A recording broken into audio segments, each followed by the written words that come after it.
Alright, just got home from 3 days at the Bertil Roos Racing School in Pocono, Pennsylvania.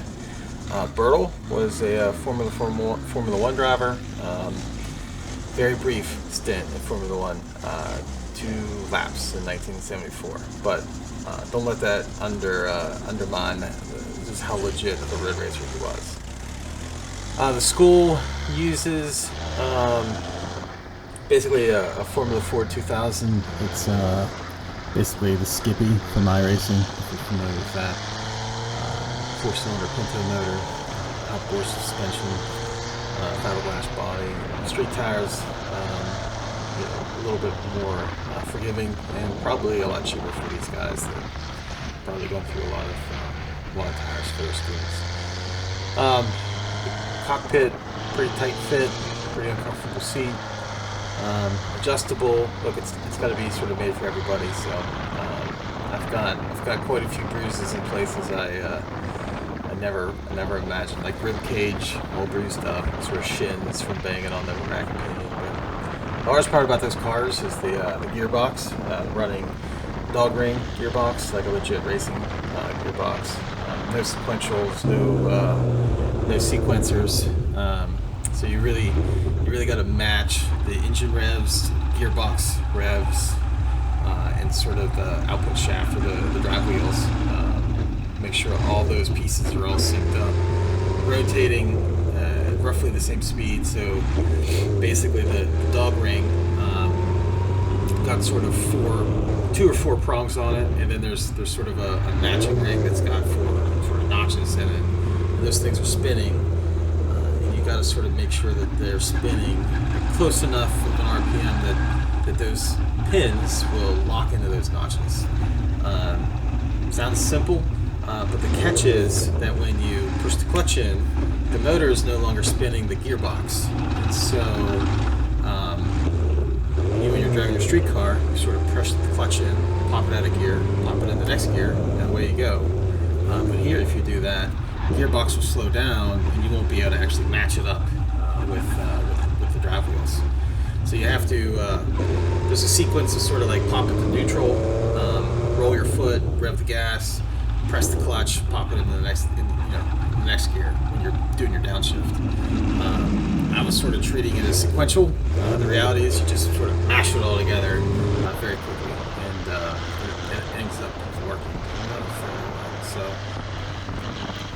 Day one, we were spent some time in the classroom, spent some time around the track in street cars, talked about the racing line. Finally in the afternoon, we were able to get out into the cars and give it a go. The second day, we got hit by the tropical storm and completely flooded. I mean, the whole infield flooded.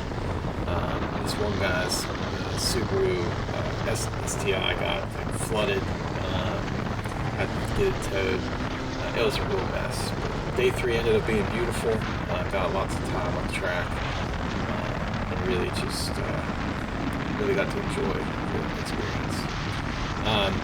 This was really some of the best footage I had of the trip. Put the GoPro on the side of my helmet. Definitely absorbed a lot of the vibration. See the cockpit, see the track. It was a much better view.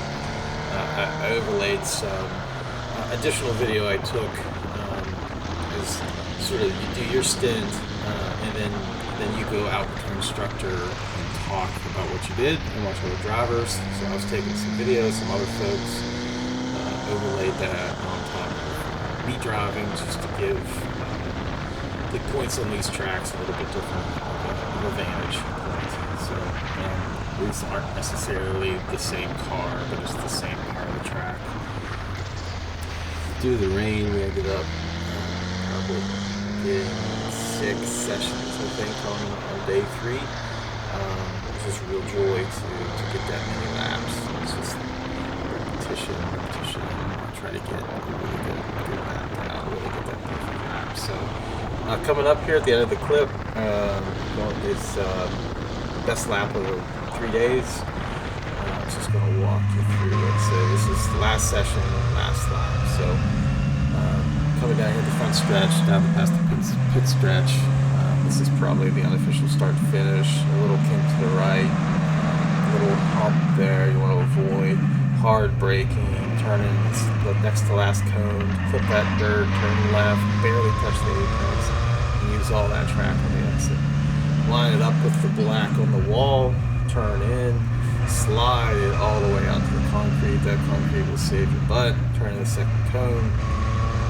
Again, off camber, sliding the dirt patch, clip the curb, hit the gas, slide all the way to the exit curb. I mean, that's just, I did that so many times over the weekend. Backstretch fast, keep your wheel straight, don't spread any speed, get up to the fourth gear. If you're brave, slight brake, turn in, back on the gas, flying in here at 90, hard on the brakes, double downshift, try not to lose the rear. Back on the gas as hard as you can. By the end of the day, track was getting hot, a little slippery. Had to watch the rear. Right there, downshift to 1, touch the apex, use it all the way to the dirt, line up the car, dive back in. You're back up to second at this point, using all the exit, and that's the lap. So, really enjoyed the time. 1:18.7, pretty happy with that lap. Consistently improved over the 3 days, and really disappointed I couldn't stay for the full 5-day program, but I'll be back. So definitely fun, definitely a good program. I'll send all the paperwork now and get my SCCA novice license, and start looking for some real events to participate in, and try to figure out when I can get back and do the final 2 days of their full 5-day race program. They also, this Bertil Roos program also offers their own standalone race series. It's a ride and drive series. A lot of tracks sort of along the East Coast, so that's also pretty interesting. But I don't know, a lot of options at this point. It's sort of assessing, but next step, I got to get that application in, get my novice license, and see where we go from there.